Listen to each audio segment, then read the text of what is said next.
Welcome to the Real Estate Pros Show, where we interview real estate investing professionals from coast to coast, as well as the service providers that serve the real estate investing industry.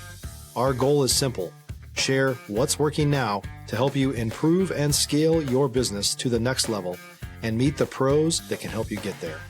Real Estate Pros is powered by Investor Fuel, America's leader in helping real estate investors and professionals build the business you need to live the life you've always dreamed of. Let's start today's show. Property insurance for real estate investors doesn't have to be difficult, but it does need to be there to protect you when you need it. MyInvestorInsurance.com not only provides insurance at 15 to 30% cheaper than traditional agencies, it's built specifically for real estate investors like you. You can set up an account in about 2 minutes, get quotes on properties, turn on and turn off insurance for your fix and flip or rental properties in around 2 minutes without having to talk to anyone directly, all through our portal. There's no better way or faster way to make sure you've got the coverage you need to protect you, and no more lengthy policies either. Once you're set up, you're billed monthly and prorated by the day for however long your policy is active. It's powered by MSI, the third largest independent MGA, with 1.5 million customers and more than $1 billion in cumulative premiums written. Get set up today in about 2 minutes at myinvestorinsurance.com/fuel. Welcome to the show, where we interview the nation's leading real estate entrepreneurs and service providers to the real estate industry. Welcome back if you're joining us for a second, third, or 100th time, or welcome to it if it's your first time. You are in for a treat. Today I've got Marc Ensign in the studio, and today we are going to be talking about all things marketing. Marc has over 2 decades of experience in the marketing background at the highest levels that you can possibly imagine, now helping real estate investors primarily in the 7-figure marks to actually get the juice out of the squeeze from their marketing agencies. He is the founder of Loudmouths, which is a fractional CMO agency that drives accountability and eliminates wasted spend and holds agencies accountable, so that way you actually get what you pay for. Before we hop into it, just remember, at Investor Fuel, we help real estate investors, service providers, and real estate entrepreneurs 2 to 5x their businesses, to allow them to build the businesses they've always wanted, to allow them to live the lives they've always dreamed of. Marc, with that being said, welcome to the show. Hey, thanks for having me. Appreciate it. Man, I'm super excited to get into this. You have one of the longer rap sheets that I have spouted off for people. Is that your way of saying I'm old? No, not at all. You're just experienced. Experience Okay, doesn't know age. It's all about what you've been through, right? So, man, I'm excited to get into this because this isn't your typical podcast with a real estate investor or a lender or something else, but it's still an untapped piece of the real estate industry that I don't think a lot of people are really truly getting the most out of unless they have figured it out the hard way. So before we get into our topic today, though, tell me a little bit about what got you into the field and how you ended up falling into the space you're playing in now. Sure. So, man, this goes back. So I actually started off my professional life as a musician. I graduated from college, from Berklee College of Music in Boston, had this idea that I was going to become a Broadway musician. I thought that was kind of cool because it would be a steady job. My mom would leave me alone, tell me to get out of the basement. Like it was, it was steady work. And I lived outside of New York, so it seemed like a good fit. Never been to a Broadway show before at that point, but I was just like, yeah, I'll take the gig. And I didn't know what I didn't know. I didn't know that it was this impossible industry that you just couldn't break into. Nobody told me that. I was out of my mind for even thinking that I had a chance. And so about a year and a half, 2 years later, I started playing bass with the Broadway show Rent on Broadway with, back in, Jesus, it's like 1997, 98. And that was just like, again, like I found that I was really good at getting attention. That's all it was. It was, I was not the best bass player in New York. I was not I wasn't the most well known. I didn't know any, I was the youngest. I had nothing going for me, but I was really, really good at getting in front of people. And so, at some point I was just like, hey, I wonder if I could do this, like for other musicians. And so I started building websites for musicians and artists, not really realizing that musicians and artists were mostly broke. And so I didn't really make a whole lot of money. And somehow something that I had done caught the attention of American Express. Stop living on an island and join the #1 mastermind in America for professional real estate investors. Investor Fuel is a community of hundreds of the nation's top investors working together to build stronger businesses and better lives. In addition to the amazing community of real estate investors acting as a board of advisors for one another, Investor Fuel members have access to 100% funding on purchase and repairs for our members only, a health insurance program, and benefits and discounts that more than pays for the membership of most of our members, meaning it's actually costing you money to not be a member of Investor Fuel. If you're looking to scale your business and build a business that allows you to live the life of your dreams, please visit investorfuel.com today and book a call with our team. And I got called into their office and they said, hey, we need you to do this like little micro site over the course of the weekend. It's just an emergency. We need it by Monday. And so I was like, okay, cool. So I threw something together and I doubled my invoice and I sent it to them. And they're just like, we can't submit this to billing. It's going to cost more to cut the check, than it would be for the amount of the check because we're American Express. And so I was like, okay, I'm not doing musicians and artists anymore. And I went all in on like on corporate. And so web design turned into SEO, which turned into social media, which turned into like just a full service digital agency. And over time, our clients were Nike, American Express, Berkshire Hathaway, um, Callaway Golf, like a lot of really big companies. And then after doing that for about 20 years, when you realize you're just like a, little cog in this gigantic wheel for Nike, it's not like they were thanking me on earnings calls for selling so many shoes. I decided to exit that agency and right around COVID and fell into this role as a CMO for another company and saw that in that company as their CMO, the AdWords company was stealing about $10,000 a month from off their spend. So they were managing all the ads internally in their own account. They weren't, they were sending over fake reports. And like, it was just like that was that movie, A Beautiful Mind, where, you got all the numbers and all the things going on. Like, that's what it was like for me. It was just like, being able to like pick apart like what's really wrong with this thing, almost like from a forensic accounting perspective, and finding all these hidden problems with their marketing. And so I was like, that was a lot of fun. Let me see if I could do it again. Like, we went from a 1.5 ROAS to an 8 ROAS within 6 months. And so brought on another client who was an attorney, did the same thing, and reduced her her marketing spend to about a third of what she was spending while increasing the number of leads. And somewhere along the lines, I tripped and fell over my own left feet, and ended up in the real estate investment space. And it just became like a really interesting niche for me because it brought like the old school marketing, like, hey, we're back to direct mail, we're doing TV, we're doing radio, we're doing billboards, and married that to this, new digital marketing, Facebook ads and pixels and, and PPC and all this other stuff. And then how do you tell that story that crosses that, crosses, that channel of all the old stuff, the new stuff, and messaging, and bring it all together so it's not just this spray and pray, let's just throw a bunch of money at marketing and hope something sticks. Mm.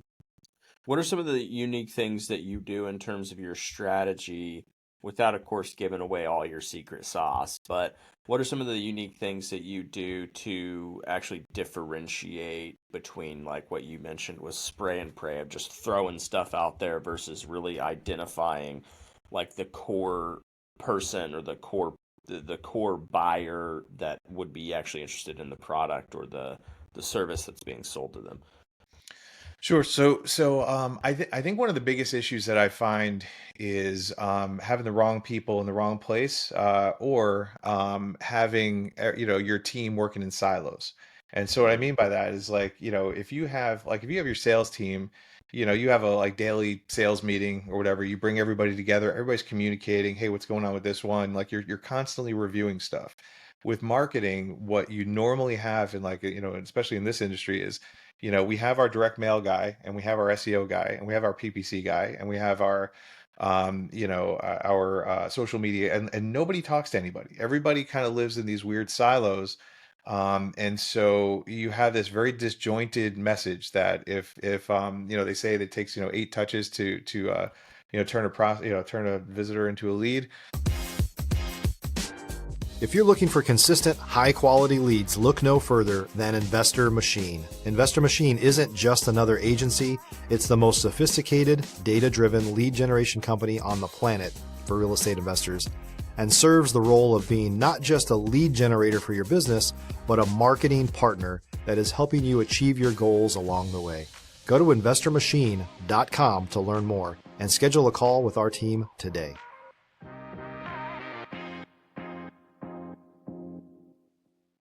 And then meanwhile, like I've seen your billboard, I've seen the commercial, I did a search and, landed on your website. I got a postcard in the mail and it felt like I was being marketed from 5 different people.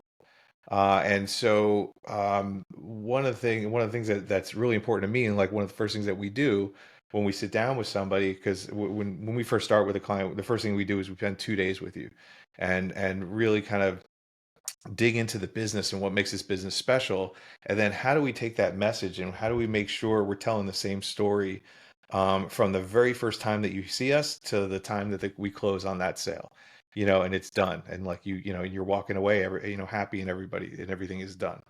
And so I think that we kind of tear down a lot of those silos, because most CEOs or most people, in this space, like they don't have time to sit down with all the marketing people, bring everybody together, make sure whatever the PPC guy has learned, he's sharing with the SEO guy, who's sharing with the social media guy, who's sharing with the copywriter. Like, it's bringing all that together and everybody learning from this experience and telling the same story. I think is probably one of the most important things in terms of really kind of wrapping your arms around your marketing. Is there a direct benefit to hiring multiple marketing roles like an SEO guy, a PPC guy, social media guy, or should a business hire like a full all-inclusive agency to do all of it? I'm personally, and this has been my experience over the years with multiple clients, is that I prefer, and the results are better when you have multiple agencies. The trick is Mm, finding multiple good agencies. How do you find the best at PPC and the best at SEO and the best at like, so like the let me find one agency to do everything is kind of the easy way out, and it definitely is easier. It takes a lot less time, but you're not going to find one company that does everything at an expert level, And you're spending the money anyway, and maybe it's a little more expensive to have multiple agencies, but when you have the best, at SEO and the best at PPC and the best at direct mail, it makes a huge difference. Because they're only focused on this one thing. You're only holding them accountable to this one thing. And there's not this gray area of you're doing everything. So now I'm kind of at your mercy of, like if you tell me that, well, SEO is doing good and this is, like it's just you just have too much control over, that one agency has too much control over one business. Not to mention that if they go out of business tomorrow, so do you, because all your money is going to one person, one company. right. Yeah, that makes a ton of sense. What are some of the things that you see people making mistakes of within the real estate investment space specifically? Everybody seems to everybody seems to use a lot of the same vendors, for everything, which is kind of funny. There's the and so that's one thing. I think that there's a sense of we have to go with somebody who specializes, who understands this industry, and I get why, because it is kind of different than a lot of other industries. But I've had so much success with people that like bringing in like a PPC person who is just a monster, like it just stares at every dollar, make sure every dollar is well spent. That's worked very little in the REI space, but came in and really killed it because like there is just I would take somebody who's really good at what they do over somebody that's done this a million times, any day of the week. It's just, where it becomes important is, are you managing them properly? Are you just like, setting it, forgetting it, like give somebody the job and walk away and never talk to them again and just let them coast and do their thing? Or are you talking to them every week? Are you challenging them? Are you finding out what they're doing and, trying to improve them? Yeah. How do you? If you're a new or newer real estate investor looking to launch or grow your real estate investing business, please check out Investor Fuel Club. It's a coaching community, but unlike anything you've ever seen before. And you can actually partner with members of our mastermind from coast to coast on deals right in your market.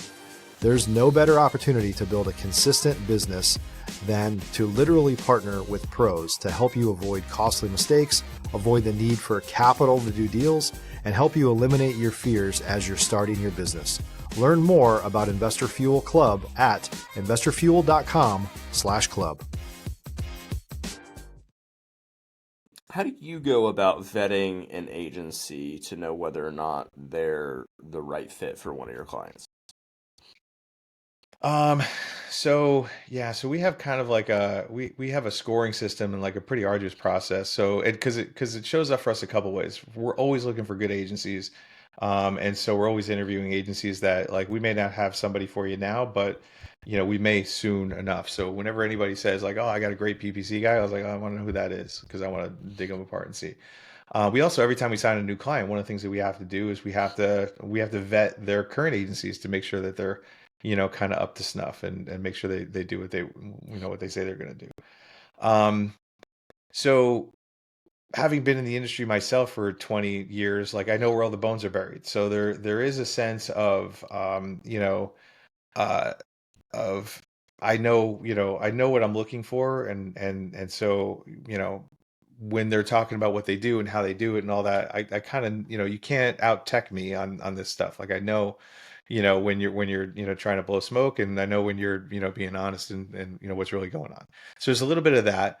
But there's also like some real giveaways like you know when you have an SEO company talking about their goals, like our goal is to get you listed in the top 10 for XYZ keywords, stuff like a lot of agencies have goals that don't line up with the goals of the client. Like I don't care what your goals are. I don't care if you don't get a single keyword in the top 10.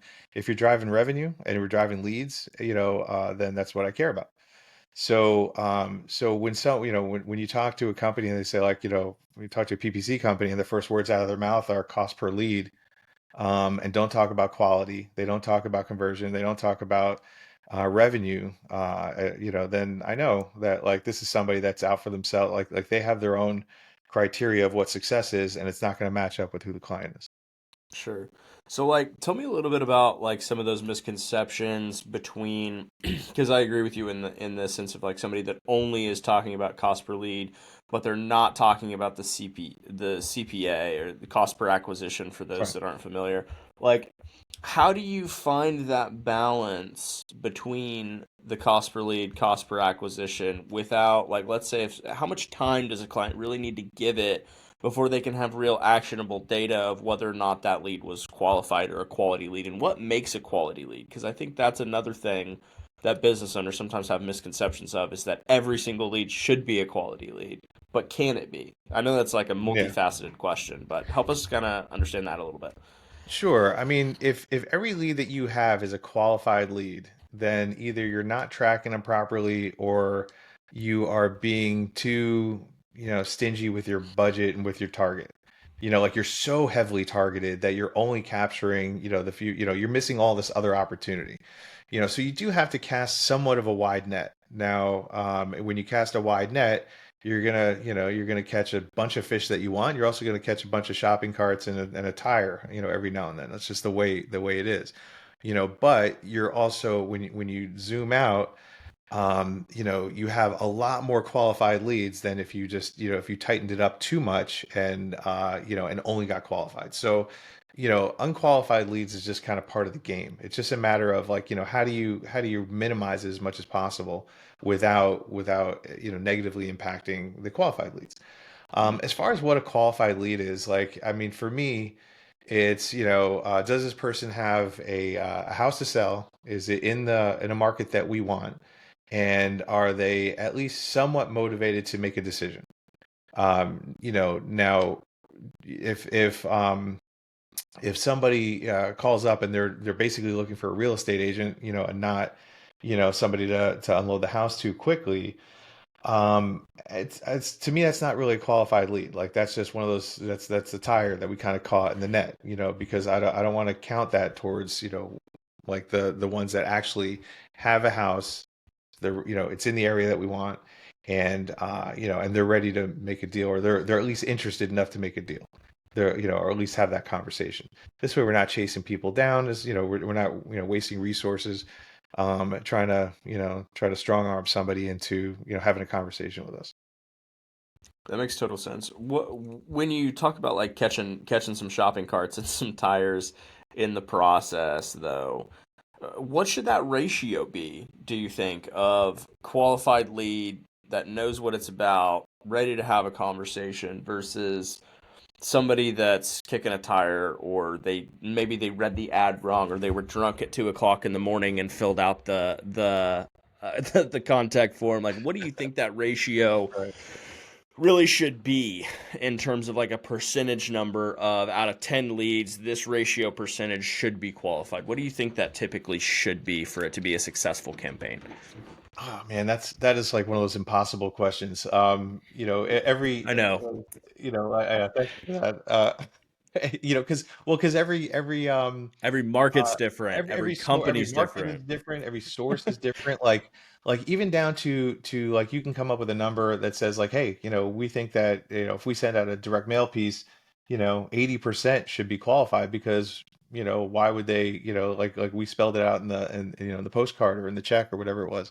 But then again, you also have, I mean, depending on what you put in that creative, you may drive people to, like, where you, triple your phone calls of people that are just, that are hating on you, and spewing whatever vitriol because you offered them too low of a price on their house.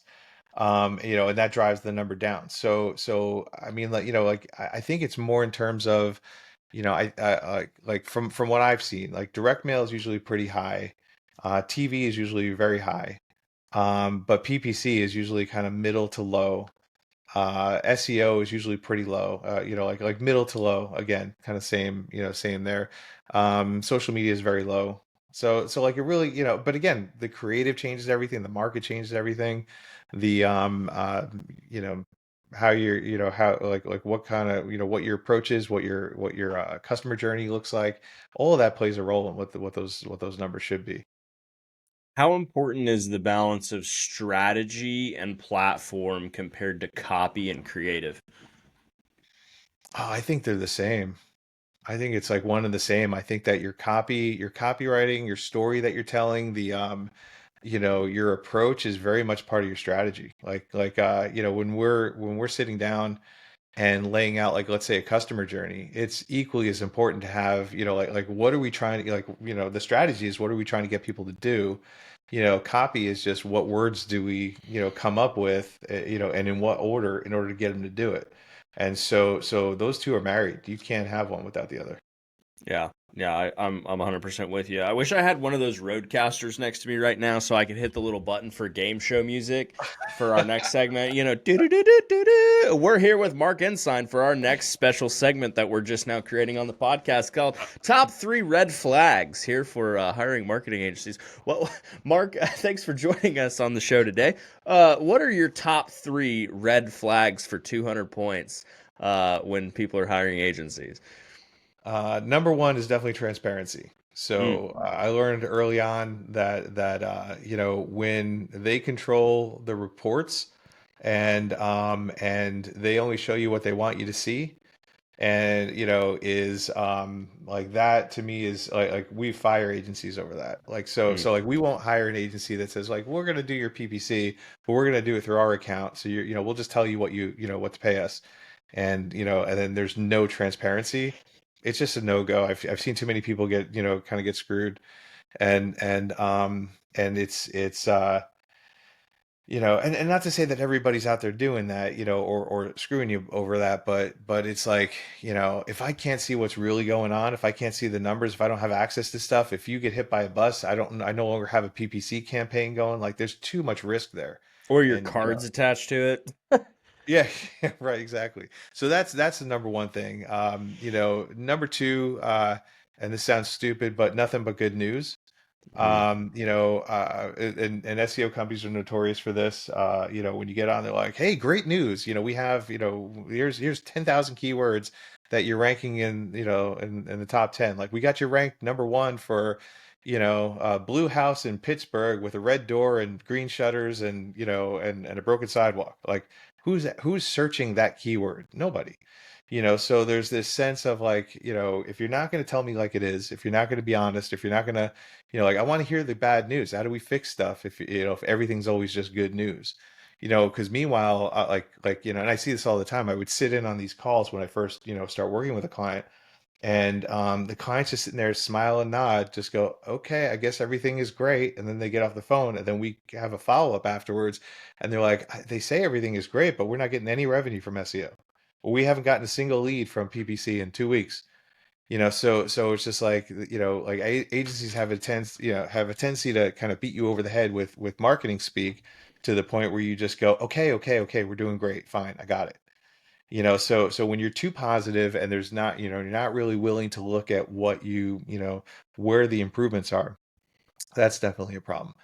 And then of course, like anybody that has a hard time working with us, because like a lot of times we come in and we have agencies that just like, well, we don't want to deal with him. We're just going to go direct to you. Like, you can sit in and listen, but we go straight to the client. Like, no, like, we're the client now. That's like, because we're not an agency that gets hired. We're brought in as on your leadership team. So talking to me is just like talking to the CEO, COO, like that level of leadership. And you have to be willing to play nice, and you have to, like, we're here to make your job easier. Like, we're not this bully that comes in that just wants to, beat you into submission, but we are going to have high expectations, and we are going to make sure that everybody's doing their job. Mhm. Yeah. Which goes back to, I think, even point number one, which is that transparency piece, right? Yeah. Yeah, 100%. Well, Mark, this has been an absolutely terrific episode. If anyone wants to learn more about you or what you're working on, where should they go for that? Go to loudmouse.com, loudmouse.com. Awesome. I Everyone, I hope hope a lot of times people think it's loudmouth, and so I'm like, I was like, I don't think I have a list, but yeah, it's definitely loudmouse. Loud Mouse. That's You got it, right. folks. It's like the small rat, Loud Mouse. Well, I don't know Kind if I of. would put it that way. I I'm mean, just kidding. first you're calling me old, now you're talking. No, I didn't call you. I didn't call you old. You said it, not me. Oh man, everyone! I hope you enjoyed today's show, and if you got as much value out of it as I have, I know you're going to be off to the races. And we'll see you in the next episode. Thanks, guys. Thanks for joining us for today's Real Estate Pros Show. You can learn more about the amazing benefits of the Investor Fuel Mastermind community, including surrounding yourself with hundreds of other rock stars, 100% financing for your deals, and members-only discounts from vendors you're likely already using that, as a member of Investor Fuel, will save you more than the cost of your membership. Visit investorfuel.com to learn more. If you're interested in joining us as a guest of this show, please visit investorfuel.com/pros to apply. You can also check the show notes for access to free resources, how to get access to world-class lead generation, and much more. Don't forget to subscribe so you never miss another episode. Have a great day. We'll see you on the next show.